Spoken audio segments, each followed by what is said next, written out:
आज हम लोग देखेंगे कि जैन धर्म से संबंधित प्रमुख क्या सिद्धांत है, क्या मान्यताएं हैं, ब्राह्मण धर्म से या बौद्ध धर्म से कैसे अलग है। सुनिए, एग्जाम में कभी कभी जैन धर्म और बौद्ध धर्म की तुलना करता है, जैन धर्म और बौद्ध धर्म की तुलना करता है। तो ये एक दर्शन टाइप का है, ये क्या है, एक दर्शन है। सुनिए, इधर सुनिए, सुनिए।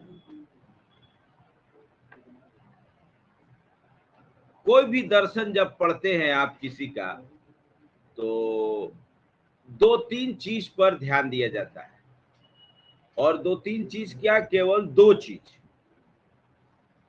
एक को कहते हैं तत्व मीमांसा, तत्व मीमांसा मेटा सर उल्टा दिखाई दे रहा है। उल्टा है कि सीधा है हिमांशु? उल्टा है सर। देखिए, कोई भी जब बौद्ध पढ़िएगा और जैन पढ़िएगा तो दो चीज पर ध्यान देना होता है, एक तत्व मीमांसा और दूसरा ज्ञान मीमांसा, इपिस्टेमोलॉजी। तत्व मीमांसा में होता ये है कि ये जो हमारा सृष्टि है उसमें क्या इटर्नल है, क्या शाश्वत है, क्या सत्य है। देखिए, एक होता है सत्य और एक होता है सत्य, दोनों में अंतर होता है। सत्य और सत्य दोनों में अंतर होता है। सत्य ट्रू फॉल्स हो गया, सत्य ट्रू, और सत्य का मतलब इटर्नल, शाश्वत, जिसका कभी नाश न हो, उसको सत्य कहते हैं, उसको सत्य कहते हैं। जैसे आप लोग हिंदू धर्म के अनुसार आत्मा कभी नहीं मरता है, हिंदू धर्म के अनुसार आत्मा का नाश कभी नहीं होता है, आत्मा एक शरीर से दूसरे शरीर में प्रवेश करती है।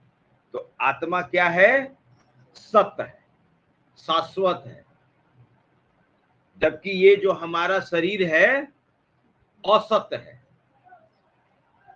शाश्वत नहीं है। मरने के बाद जैसे ही आत्मा इस शरीर को छोड़ती है, ये आत्मा फिर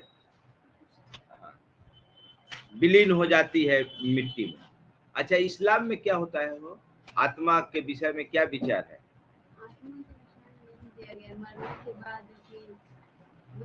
क्या आत्मा इटर्नल है, शाश्वत है, या माने अस्तित्व है या नहीं है? शरीर के साथ आत्मा भी खत्म, शरीर के साथ आत्मा भी खत्म, तब तो चार्वाक जैसा हो गया। या जीवते सुखम जीवेत आरिडम कृत्वा घीवम पिबेत। चार्वाक कहता है कि कोई आत्मा नहीं होता है, कोई स्वर्ग नरक नहीं है। स्वर्ग नरक है तो स्वर्ग नरक होगा तो फिर आत्मा दूसरे शरीर में प्रवेश नहीं करती है, लेकिन मरने के बाद आत्मा से जो पुण्य और पाप का जो हिसाब किताब होता है वो, मतलब दूसरा शरीर नहीं धारण करता है, वो जाएगा। तो आत्मा है, तब आत्मा है तभी तो जाएगा, नहीं रहेगा तो फिर हाँ, जन्नत और जहन्नुम न हो, स्वर्ग नरक। ठीक है, अब सुनिए, इसी टाइप से आप लोगों को कुछ कुछ रटना है। यूपीएससी में जो नया एथिक्स जोड़ा है ना, यही सब चीज है, एथिक्स से इसी से। तो हर संप्रदाय का अपना अपना एक विचार है। तो हिंदू धर्म आत्मा को मानता है, बौद्ध आत्मा को नहीं मानता है, बौद्ध आत्मा को नहीं मानता, जैन मानता है कि आत्मा है। तो सुनिए, जो आप किसी का फिलोसफी देखेंगे तो उसको सबसे पहले दो भाग में बांटिए, एक तत्व मीमांसा और दूसरा ज्ञान मीमांसा, मेटाफिजिक्स और एपिस्टेमोलॉजी। तो ज्यादातर तत्व मीमांसा में ही विवाद होता है, खास करके भारतीय दर्शन में।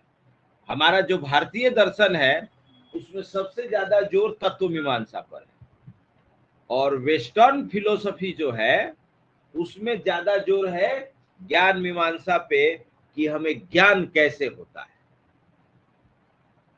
ये बताइए, जन्मजात कोई ज्ञान होता है? जन्म से कोई ज्ञान है आपके अंदर कि सारा ज्ञान एक्वायर किया हुआ है, बाद में लिया गया है? अगर कोई बच्चा जन्म ले और उसको एकदम शून्य में रखा जाए तो उसके अंदर इससे समाज, ये सृष्टि सबका ज्ञान आएगा? नहीं आएगा। इसका मतलब कि हमारे अंदर जन्मजात कोई ज्ञान नहीं होता, शून्य से शुरू करते हैं। आइए, तत्व मीमांसा में क्या होता है?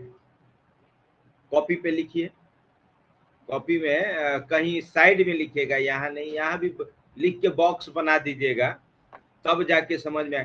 तत्व मीमांसा में होता है कि, लिख लीजिए,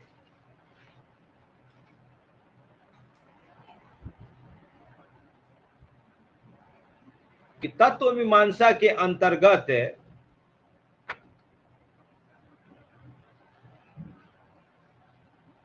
वैसे तत्वों का अध्ययन किया जाता है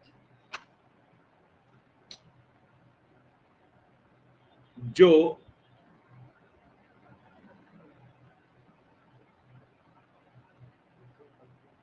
अध्ययन किया जाता है जो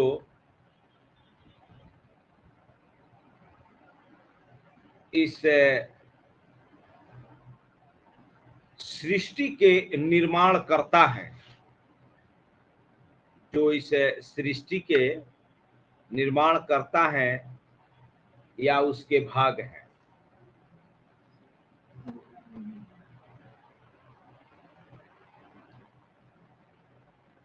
इसके अंतर्गत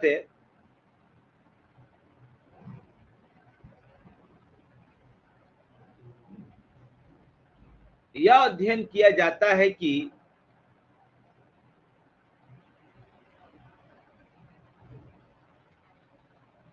क्या सत्य है, सत्य लिखेगा, सत्य नहीं, ये वाला सत्य, क्या सत्य है, क्या असत्य है। जैसे आत्मा,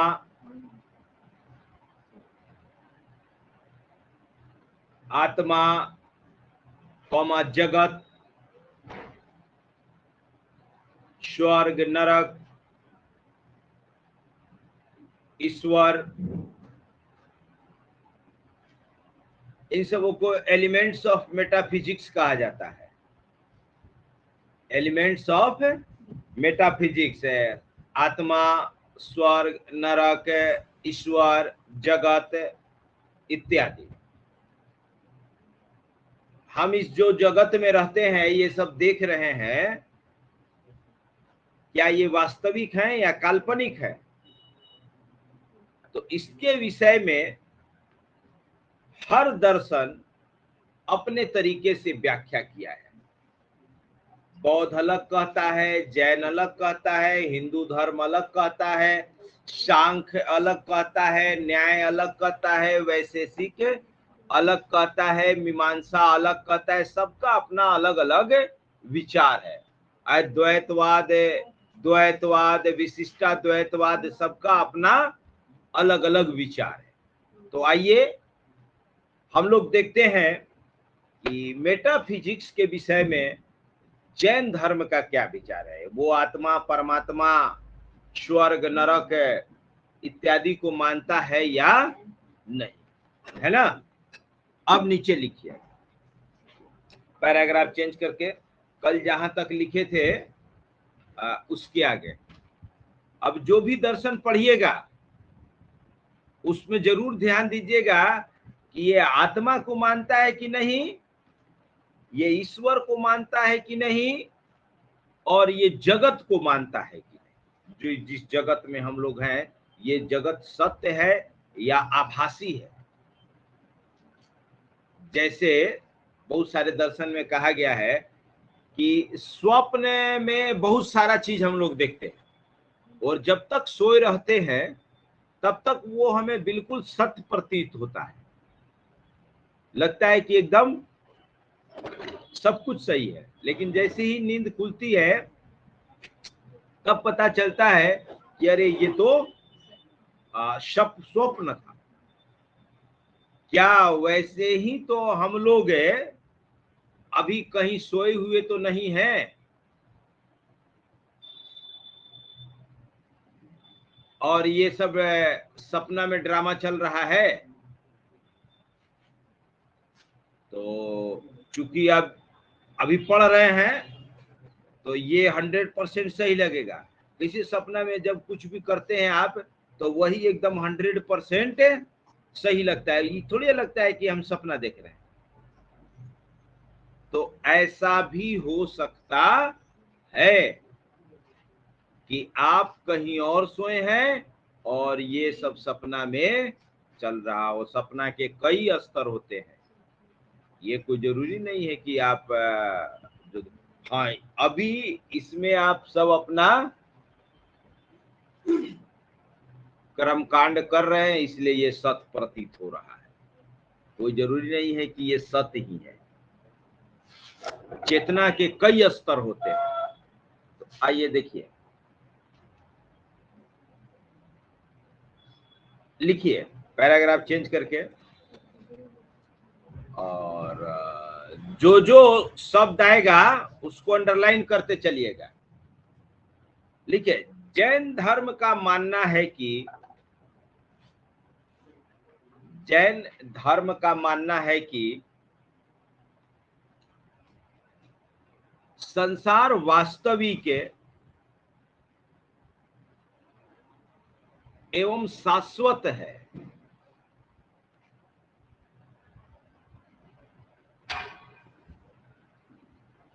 वास्तविक एवं शाश्वत है, अंडरलाइन करिएगा वास्तविक और शाश्वत को।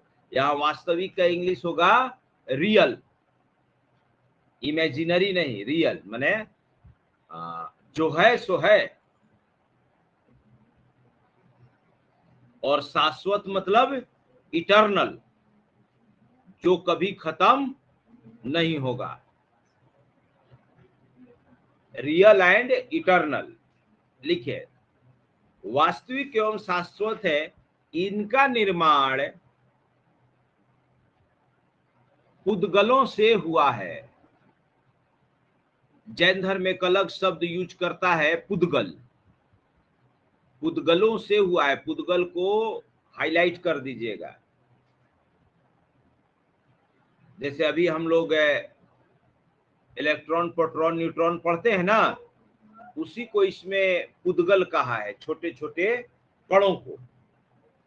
ठीक है, लिखिए, पुद्गलों को माना है, पुद्गल को हाईलाइट कर देगा। पूछ दिया था एक बार बीपीएससी में कि पुद्गल शब्द किस धर्म से संबंधित है या किस संप्रदाय ने पुद्गल शब्द का प्रयोग किया है। तो किससे संबंधित है? जैन धर्म से। कॉमा कॉमा लिखिए, परंतु इसके निर्माणकर्ता के रूप में, परंतु इसके निर्माणकर्ता के रूप में ईश्वर को स्वीकार नहीं किया जाता है। इसको भी अंडरलाइन करिएगा, ईश्वर को स्वीकार नहीं किया जाता है।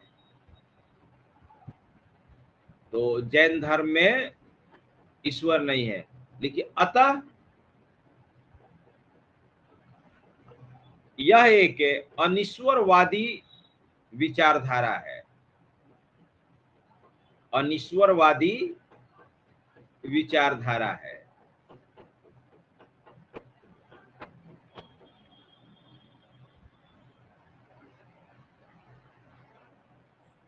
ठीक है, चलिए अब नीचे से लिखिएगा। ये तो हो गया जगत के विषय में इनका विचार। अब देखते हैं आत्मा के विषय में क्या कहते हैं। लिखिए, जैन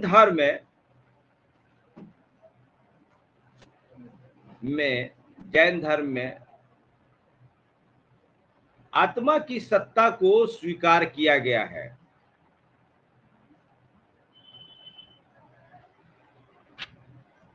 आत्मा की सत्ता को स्वीकार किया गया है, अर्थात आत्मा का अस्तित्व होता है।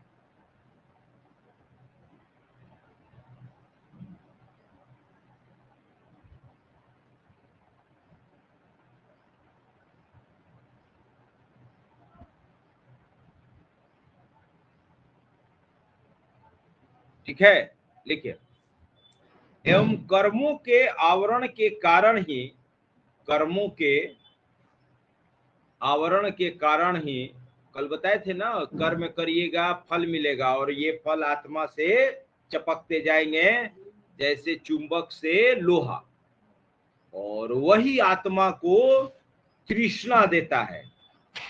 आत्मा को तृष्णा देता है, और आत्मा उस तृष्णा को बुझाने के लिए बार बार जन्म लेती है, जो कभी बुझने वाली नहीं है। तृष्णा कभी समाप्त नहीं होती, इसलिए तृष्णा को ही समाप्त करना पड़ेगा। तृष्णा को पूरा नहीं किया जा सकता है। लिखिए, एवं कर्मों के आवरण के कारण ही इसे बार बार जन्म लेना पड़ता है। अर्थात, लिखिए, अर्थात जैन धर्म पुनर्जन्म में विश्वास करता है। कहां तक लिखे? सुनो फिर से, कि आत्मा का अस्तित्व होता है एवं कर्मों के आवरण के कारण ही इसे बार बार जन्म लेना पड़ता है।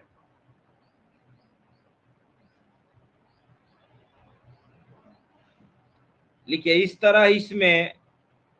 तरह इसमें पुनर्जन्म,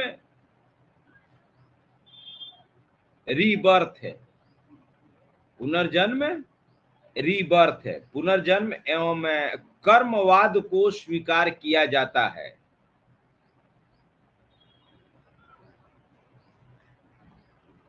पुनर्जन्म का मतलब बार बार जन्म लेना, और कर्मवाद का मतलब थ्योरी ऑफ लेबर, जो जैसा करेगा उसको वैसा मिलेगा। कर्मवाद को भी अंडरलाइन करिएगा कि ये कर्मवाद को मानता है कि जो जैसा करेगा उसको वैसा मिलेगा। आगे लिखिए, पैराग्राफ चेंज करके लिखिए, इसमें माना जाता है कि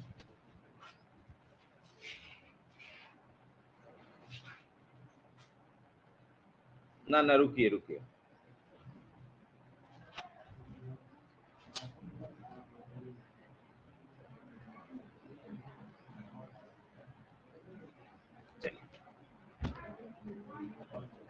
तो ये तो रहा इनका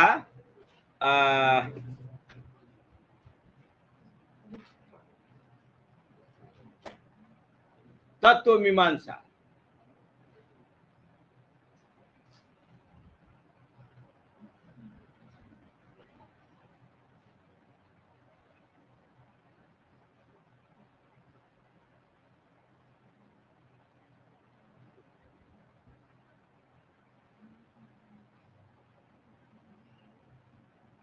लिखिए, पैराग्राफ चेंज करके, कि जैन धर्म में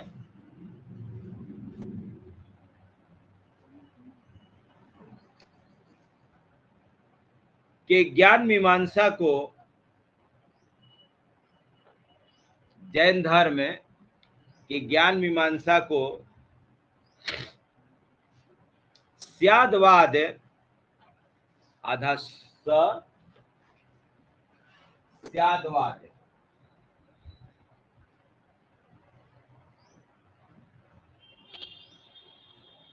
स्यादवाद कहा जाता है। स्यादवाद को अंडरलाइन कर लीजिएगा, ये भी बीपीएससी में पूछा हुआ है। एक बार आप लोगों को चार अंधा और हाथी का कहानी सुनाए थे, है ना, कि चार अंधे थे, एक हाथी थी। तो पूछा गया अंधों से कि बताओ हाथी कैसी है। तो जो अंधा हाथी के जिस भाग को पकड़ा, जो पैर पकड़ा खंबे के समान है, सूंड पकड़ा रस्सी के समान है, कान पकड़ा तो सूप के समान है, अंधा है, उसको थोड़े दिखाई दे रहा है कि हाथी कितना है क्या है। वो तो ऐसे टटोल के जो पकड़ाया वो बता दिए। तो उसी टाइप से इंसान है। अगर अंधा कहे कि हाथी खंबे के ही समान है और जो कान वाला कहे कि नहीं हाथी कान के समान है,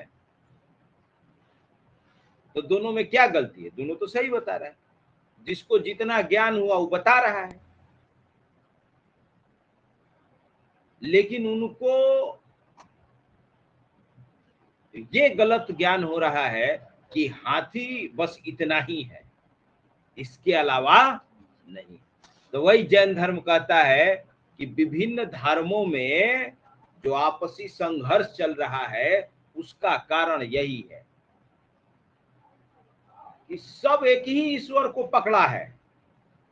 कोई पैर पकड़ा है, कोई हाथ पकड़ा है, कोई नाक पकड़ा है, और जो जो पकड़ा है कह रहा है कि ये ईश्वर इतना ही है सब उसी का पार्ट। इंसान तो अंधा है, कभी इंसान को इस जगत का पूर्ण ज्ञान नहीं हो सकता है। और आप किताब पढ़ के चाहिएगा कि दार्शनिक बन जाए तो संभव नहीं। बुक में कोई ज्ञान नहीं है, सब एक ही बात को लिखे हुए। दार्शनिक बनने के लिए आपको अपना थॉट डेवलप करना पड़ेगा। तो यदि अंधा ये कहे कि स्याद हाथी खंबे के समान है, स्याद हाथी सूप के समान है, तब उसका कथन सही हो जाएगा कि मतलब हमें हाथी के जिस भाग का ज्ञान हो रहा है वो खंबे के समान है, हमें हाथी के जिस भाग का ज्ञान हो रहा है वो सूप के समान है। तो इसमें क्या गलती है? सही है। तो यही है स्यादवाद। स्यादवाद को आंशिक ज्ञान भी कहते हैं। तो बस आपसे एग्जाम में पूछेगा कि स्यादवाद किससे संबंधित है, तो क्या कहिएगा? जैन धर्म से। स्यादवाद किसका सिद्धांत है? तो जैन धर्म का। या स्यादवाद जैन धर्म से संबंधित है और ये किससे संबंधित सिद्धांत है? तो ज्ञान मीमांसा से। हमें किसी चीज का ज्ञान कैसे होता है ये चीज बताया गया। ठीक है, चलिए। हाँ, क्या लिखे हैं? स्यादवाद कहा जाता है, अंडरलाइन कर लीजिए। आप ब्रैकेट में लिख दीजिए याद रखने के लिए, चार अंधे और हाथी की कहानी। तो जब पढ़िएगा तो याद आएगा कि अच्छा वही वाला है। चार अंधे और एक हाथी की कहानी।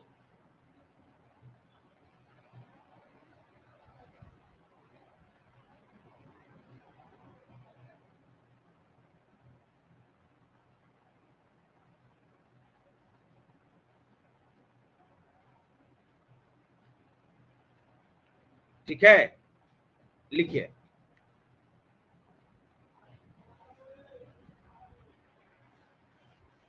जैन दार्शनिक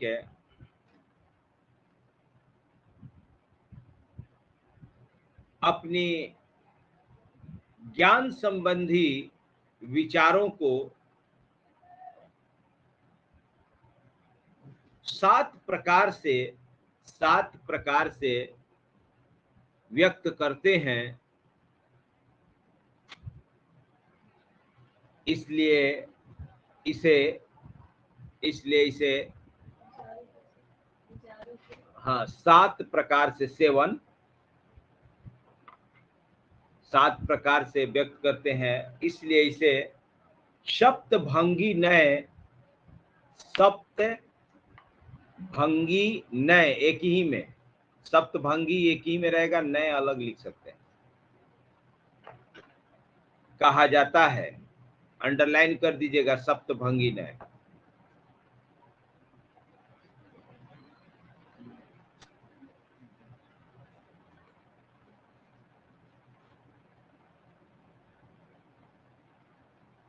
उसमें ऐसे है स्यात् व्यक्तम च, स्यात् अव्यक्तम च, सात व्यक्तम च अव्यक्तम च, 7 अपना सेंटेंस है। ये रहा आपका जैन धर्म का ज्ञान मीमांसा और तत्व मीमांसा।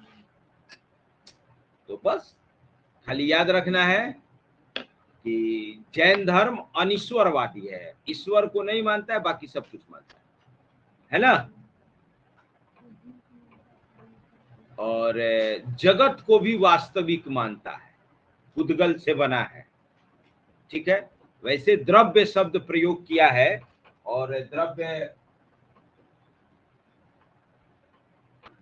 धर्म अधर्म, आकाश, जीव अजीव, पुद्गल, ऐसे बंटवारा किया गया है, और पुद्गल से इस सृष्टि को बताया गया है। चलिए, ये तो हो गया अपना जैन धर्म। जैन धर्म में अहिंसावादी है। जैन धर्म अहिंसावादी है, हिंसा में विश्वास नहीं रखता है। लिखिए पैराग्राफ चेंज करके लिखिए कि जैन धर्म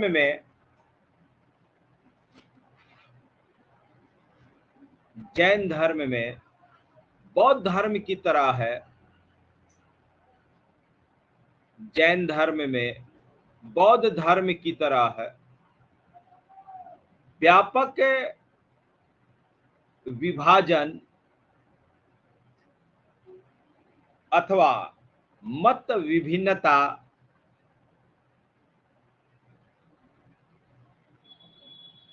नहीं हुई। मत विभिन्नता नहीं हुई। बौद्ध धर्म में ना बहुत हुआ है, शून्यवाद, वैभेषिक, बहुत सारा है, सैतांत्रिक, हीनयान, महायान, बहुत सारा पार्टीशन हो गया है। लेकिन इसमें जैन धर्म में केवल 2 है, श्वेतांबर दिगंबर। श्वेतांबर दिगंबर, श्वेतांबर जो श्वेत वस्त्र धारण करते हैं, और दिगंबर जो वस्त्र धारण नहीं करते हैं। लिखिए, इस धर्म में केवल एक विभाजन हुआ, केवल एक विभाजन हुआ, कौमा, वह भी मूल रूप से वस्त्र पहनने के प्रश्न पर।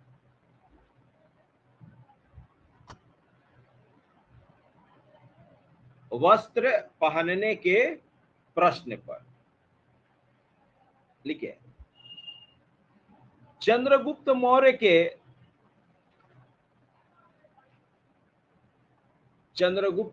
के शासनावधि में मगध में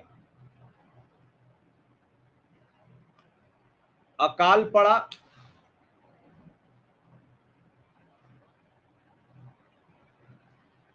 कौमा, जिससे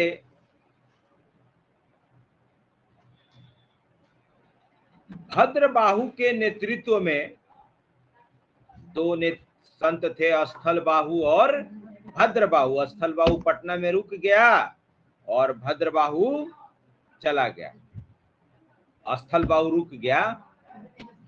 स्थल मीन्स नाम से ही है स्थल, स्थिर, वो यही रहा। अब भद्र बाहु चंद्रगुप्त मौर्य को लेके चला गया साउथ में। लिखे, जिससे भद्र बाहु के नेतृत्व में कुछ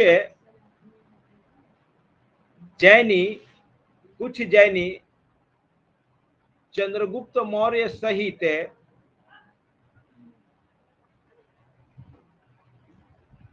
दक्षिण भारत चले गए।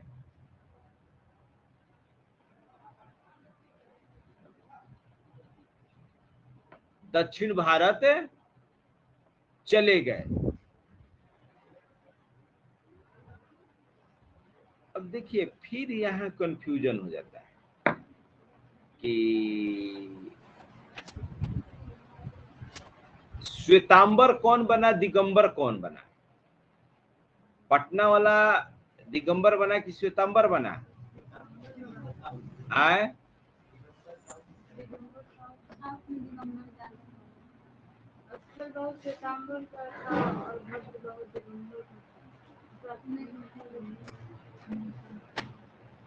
बार बार ना उल्टा, अब यहाँ उल्टा लिखा है इसीलिए हम रुक गए। तो फाइनली साउथ वाले दिगंबर हो गए और पाटलिपुत्रा वाले श्वेतांबर हो गए। तो वही जब उन लोग साउथ से अपना यहाँ आया नॉर्थ में वापस, अकाल खत्म होने के बाद, तो दोनों में विवाद हो गया। साउथ वाले जैन धर्म के जो नियम थे उसका अच्छे से पालन किए, जबकि नॉर्थ इंडिया वाला उसमें थोड़ा सा ढिलाई दे दिया। तो दोनों में अपना टकराहट हुआ और यहीं से जन्म लिया श्वेतांबर और दिगंबर। यहीं से जन्म लिया श्वेतांबर और दिगंबर। लिखिए पैराग्राफ चेंज करके। जैन धर्म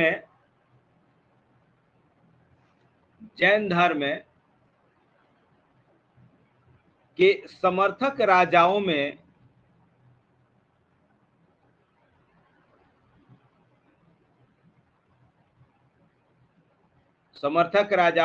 उदयन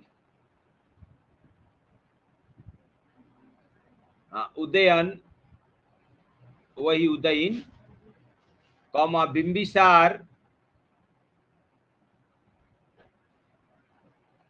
बिंबिसार, अजात शत्रु,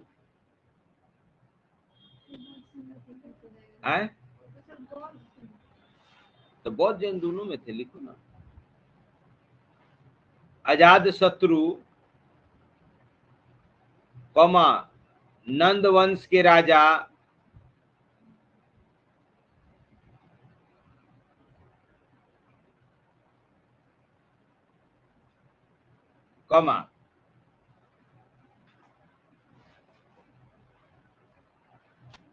चंद्रगुप्त मौर्य,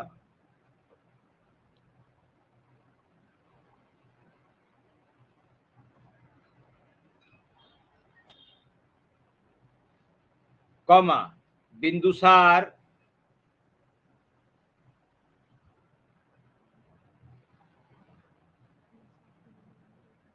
खारवेल,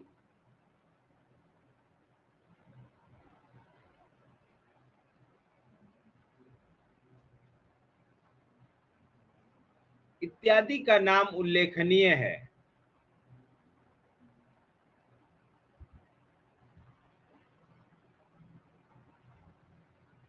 इत्यादि का नाम उल्लेखनीय है।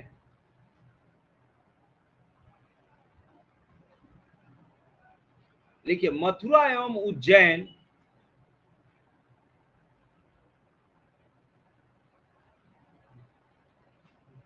इस धर्म के प्रमुख केंद्र के रूप में विख्यात थे।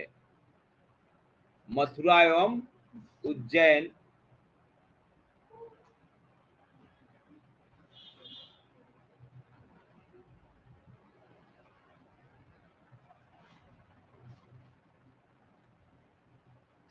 अच्छा, अभी प्रेजेंट टाइम में जैन धर्म का जो सबसे मेन जगह है वो है, लिख लीजिए, जैन धर्म का वर्तमान में प्रमुख केंद्र है दिलवाड़ा जैन मंदिर, माउंट आबू। दिलवाड़ा लिख लीजिए, पूछता है दिलवाड़ा जैन मंदिर, माउंट आबू, उदयपुर, राजस्थान। माउंट आबू जगह का नाम है, उदयपुर जिला है और राजस्थान में है। वैसे भी पूछता है कि दिलवाड़ा जैन मंदिर कहाँ है, तो माउंट आबू। ये जैन धर्म का कहिए कि हेडक्वार्टर है प्रेजेंट टाइम में। देखिए एक साइट है jainworld.com, जैन का पूरा, इसमें भी ना लिख रहा है कि कोई मतलब है स्पष्ट जानकारी नहीं है कि कैसे हुआ है ये, समझ गए।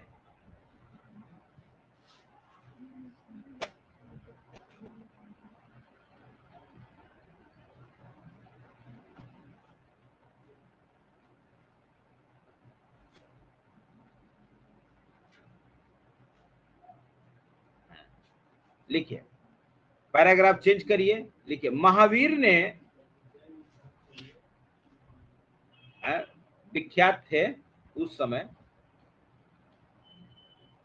पैराग्राफ चेंज करिए, लिखिए महावीर ने अपने धर्म के प्रचार के लिए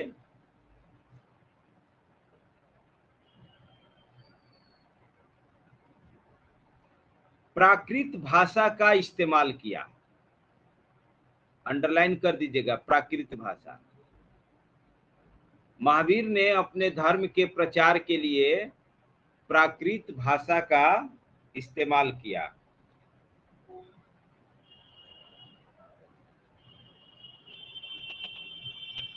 सुनिए, प्राकृत भाषा ना संस्कृत से मिलती जुलती थी और बहुत कम लोग बोलते थे, इसीलिए जैन धर्म का ज्यादा प्रचार प्रसार नहीं हो सका। और इसके विपरीत जो बौद्ध धर्म था पाली भाषा था। बौद्ध धर्म कौन सा भाषा था? पाली भाषा था, और वो आम लोगों की बोलचाल की भाषा थी। इसलिए उस समय जैन धर्म के अपेक्षा बौद्ध धर्म के फॉलोअर बहुत ज्यादा थे। और इसमें दूसरा नियम था कि जैन धर्म में चोर, मतलब छोटे कास्ट, जो कर्ज लिया हुआ है, इन सबों को शामिल नहीं किया जाएगा। तो इस वजह से भी इसमें आम लोग शामिल नहीं हो पाए और इसके फॉलोअर की संख्या बहुत कम रही। जबकि बौद्ध धर्म में सबको प्रवेश दिया गया, बौद्ध धर्म में सबको प्रवेश दिया गया, इसलिए बौद्ध धर्म के फॉलोअर बहुत ज्यादा हो गए। लिखिए, इस्तेमाल किया गया। लिखिए, इस धर्म के ग्रंथ है, इस धर्म के ग्रंथ अर्ध मागधी भाषा में लिखे गए। अर्ध मागधी अंडरलाइन कर दीजिएगा।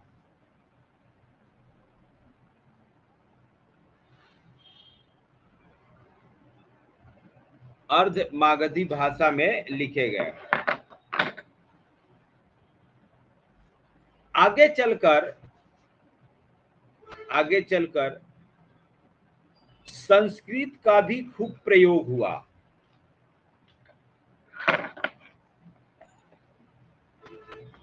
संस्कृत का भी खूब प्रयोग हुआ।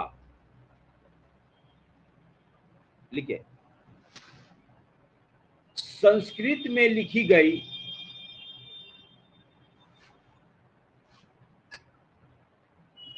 जैन धर्म की प्रमुख पुस्तक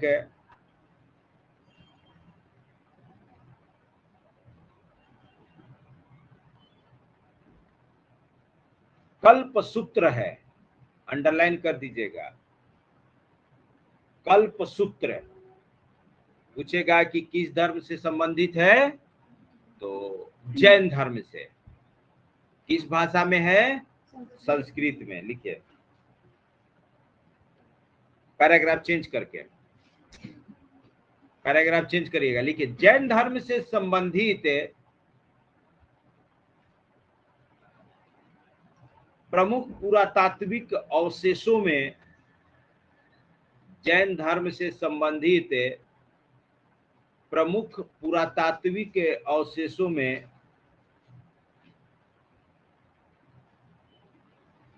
हाथी गुम्फा ब्रैकेट में उड़ीसा, वैसे भी पूछेगा कि हाथी गुम्फा कहाँ है? उड़ीसा, पूछा है बीपीएससी में। दिलवाड़ा मंदिर माउंट आबू, दिलवाड़ा मंदिर अभी लिखवाए थे, माउंट आबू। गोमतेश्वर प्रतिमा, गोमतेश्वर प्रतिमा कर्नाटक।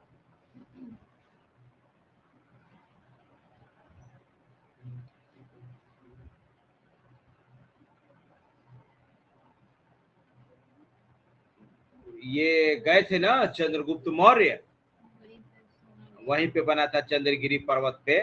लिखिए खजुराहो में नहीं, खजुराहो में, खजुराहो में पार्श्वनाथ आदिनाथ इत्यादि के मंदिर,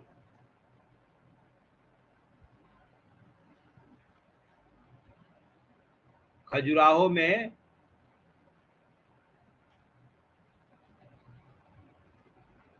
सोनाली, खजुराहो किस राज्य में है? Khajuraho, very good. Vishal senior, Khajuraho को खजुराहो का विश्व प्रसिद्ध मंदिर है, कौन शासक बनवाए हैं? Chandel, very good.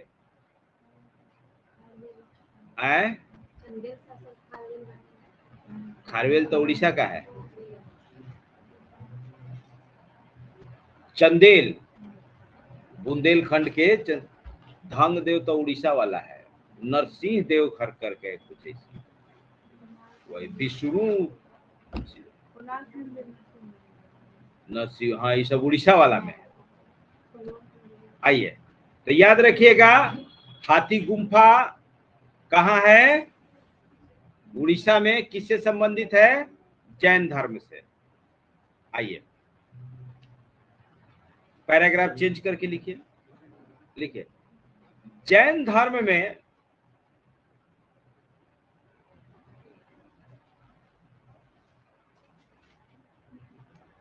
दो संगतियों के आयोजन की चर्चा की जाती है। जैसे बौद्ध में 4 संगति का नाम आता है ना, वैसी तरह जैन में 2 संगति की चर्चा आती है। जैन धर्म में 2 संगतियों के आयोजन की चर्चा की जाती है। देखिए प्रथम संगति का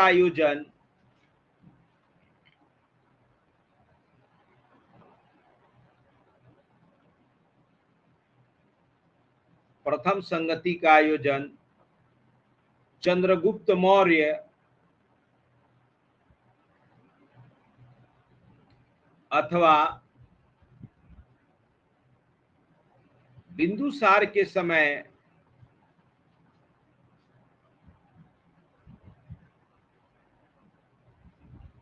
पाटलिपुत्र में हुआ।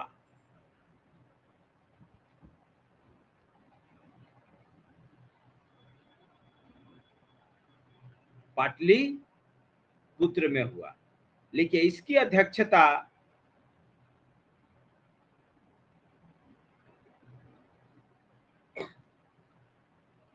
स्थूलबाहु ने की। इसकी अध्यक्षता स्थूलबाहु, भद्रबाहु स्थूलबाहु थे ना, स्थूलबाहु ने की। एवं इसमें 12 अंगों को हाईलाइट कर दीजिएगा, ये ग्रंथ है। 12 अंगों की रचना की गई। इसमें 12 अंगों की रचना की गई। लिखिए, यही के बाद जैन धर्म, यही के बाद जैन धर्म दो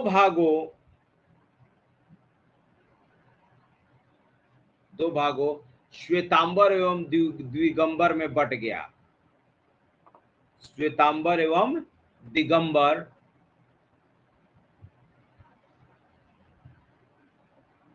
दो भागों में बट गया।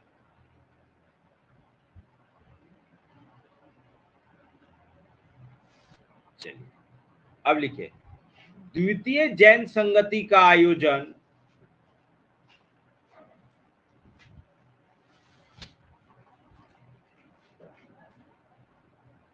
द्वितीय जैन संगति का आयोजन 512 ईस्वी पूर्व में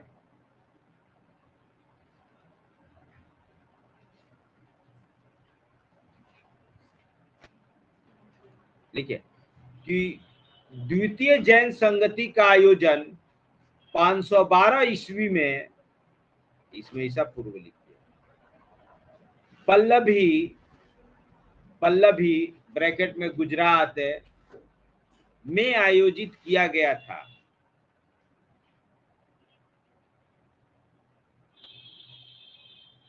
जिसकी अध्यक्षता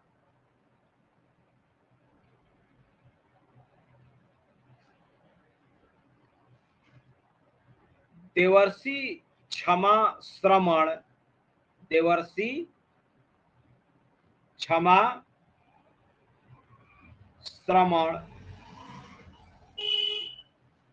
ने की।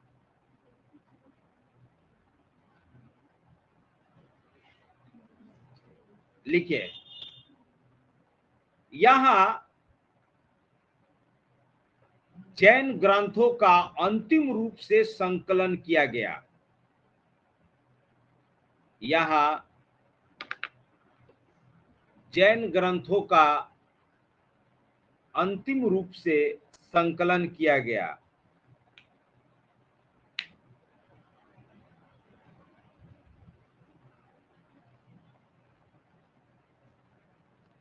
लिखिए, यही 14 उपांगों को अंडरलाइन कर दीजिएगा, ये भी एक तरह के ग्रंथ है, जैन ग्रंथ। 14 उपांगों की रचना हुई। 14 उपांगों की रचना हुई। चलिए, जैन खत्म।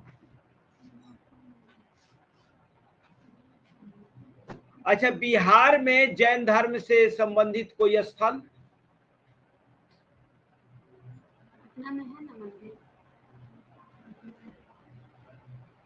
प्राचीन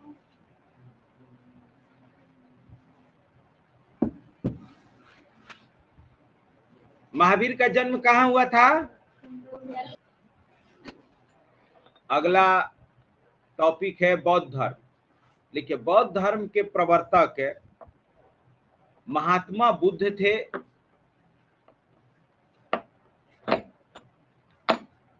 जिनका अन्य नाम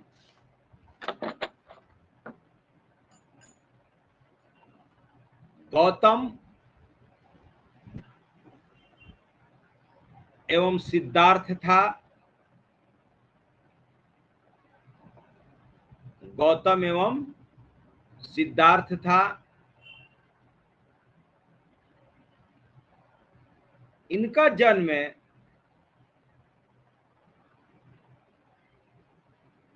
563 ईस्वी पूर्व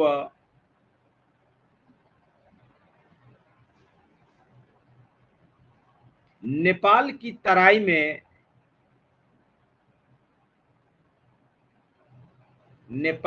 तराई में कपिलवस्तु राज्य के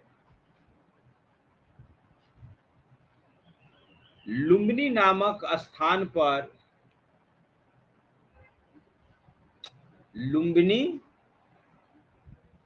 स्थान पर हुआ था।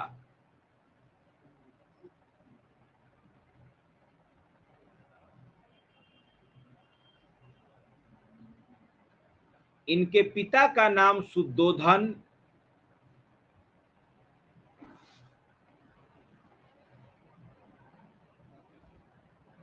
कौमा जो कपिल वस्तु के राजा थे, इनके पिता का नाम शुद्धोधन, कौमा जो कपिल वस्तु के राजा थे,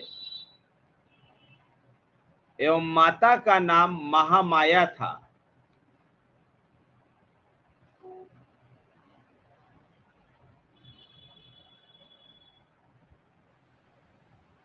माता का नाम महामाया था। लिखिए, उनके जन्म के 7 दिन के पश्चात ही, इनके जन्म के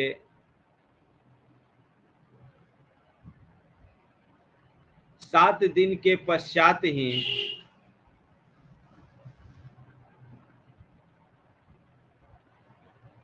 इनकी माता का देहांत हो गया।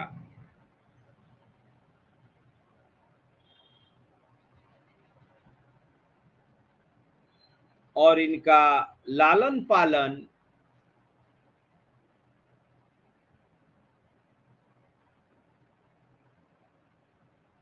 इनकी मौसी एवं वी माता, सौतेली माता तो मौसी ही थी, गौतमी ने किया।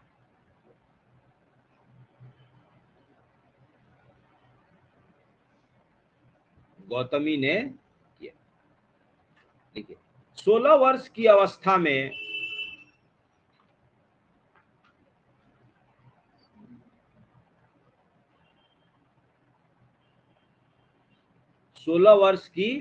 अवस्था में इनका विवाह है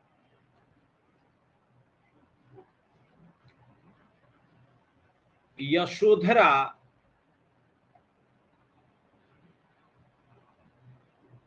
नामक कन्या से हुआ।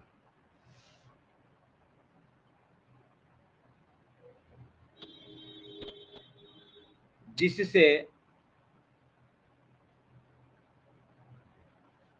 इन्हें एक पुत्र भी प्राप्त हुआ।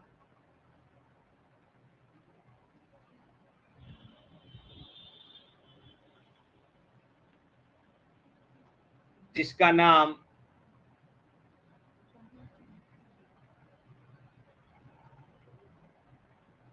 राहुल रखा गया।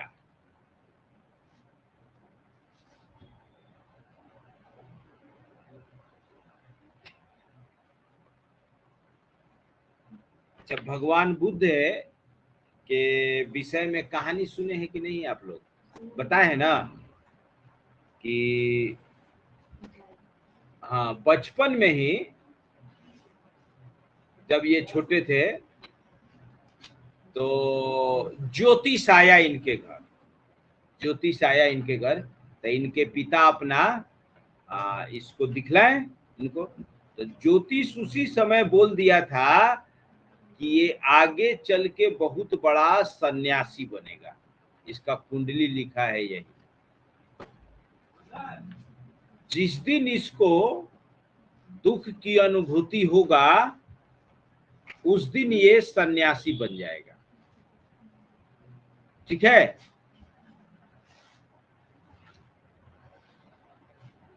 तो इनके पिता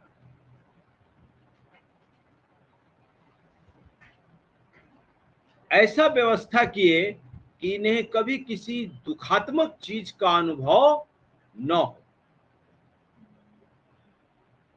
हर जहां कहीं जाते थे, बाग में भी जाने से पहले सब बाग एकदम साफ सुथरा, एक भी मुरझाया हुआ पत्ती नहीं।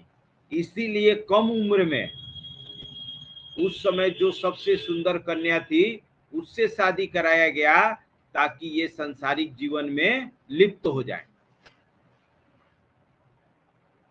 मैंने इनके पिता इनको सांसारिक जीवन में लाने के लिए जो कोशिश करना था किए, लेकिन होता वही है जो नियति को मंजूर। एक दिन घर से बाहर निकले और 4 लोग चीज देखे। क्या क्या हो? हाँ, एक बूढ़ा, एक सन्यासी, एक बीमार और एक मृत। और जैसे ही ये चारों देखे कि उनके अंदर का सन्यासी जाग उठा। जा तालाब में जिसे पत्थर मारा जाता है, बस वैसे ही उनके मन में, दिमाग में विक्षोभ उत्पन्न हो गया। अब घर आए और सबसे, पत्नी से, पुत्र से, पिता से, कि भाई अब हम नहीं रहेंगे, हम घर त्याग रहे हैं। अब सब अपना राजपाट, राजमहल छोड़ छाड़ के चले। तो देखिए, एक तब के सन्यासी थे, वो लोग अपना राजमहल छोड़ के, त्याग के जाके साधु बन रहा है, और आज साधु बन के राजमहल खड़ा कर रहा है। सोचिए, तो आज साधु क्यों बन रहा है? राजमहल खड़ा करने के लिए। एम्पायर बना लिया है सब। जोन बाबा का देखिए, हर शहर में अपना बड़ा बड़ा जमीन, 10-10 बीघा, 50-50 बीघा लेके आश्रम खड़ा कर रहा है। अरे तुम्हारे अंदर शक्ति है तो लोगों को आश्रम में आने की थोड़ी जरूरत है। एक के बाद सब प्रचार करता है। तो चलिए, आज इतना पर छोड़ते हैं। अगले दिन सोमवार को बौद्ध धर्म देखा जाएगा।